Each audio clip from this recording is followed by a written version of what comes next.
ఈరోజు తెలుగు కష్టమైన 50 పదాలు రాస్తున్నాము. 5వ తరగతి. ఈ అబ్బాయి పేరు ప్రణీషు. చూడండి ఎంత స్పష్టంగా చదువుతాడో చూడండి. పాఠశాల పేరు వచ్చి ఎంపీపీఎస్ బాలకృష్ణాపురము. ప్రణీష్ చదువుతావా? చదువు, స్పష్టంగా చదువు.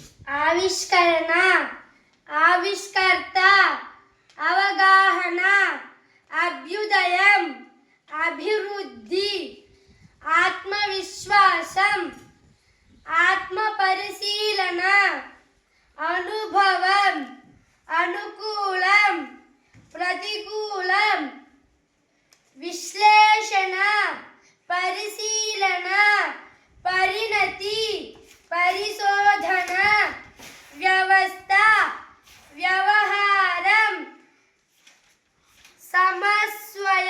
సమన్వయం,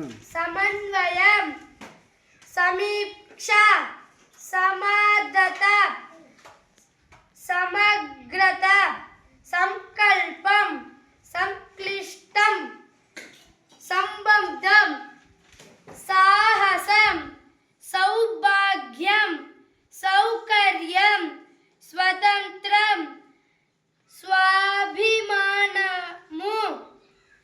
స్వభావం, స్వీకారం, హృదయం, గౌరవం, గమనిక, గమ్యం, లక్ష్యం, స్మృతి, వెరీ గుడ్, లక్షణం, విజయం, విజ్ఞానం, విద్యార్థి, విద్యాభ్యాసం, విద్యా సంస్థ, విధేయత, వినూత్నం, వివేకం,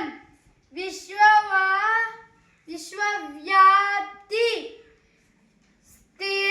స్థిరత్వం, స్థాపన, స్థూలం, సంభాషణ.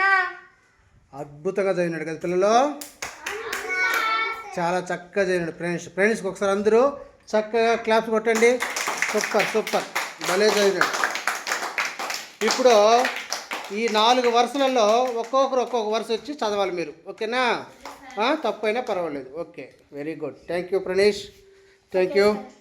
5వ తరగతి అబ్బాయి నెక్స్ట్ 6th క్లాస్కి వెళ్ళిపోతాడు. థ్యాంక్ యూ నాన్న, థ్యాంక్ యూ.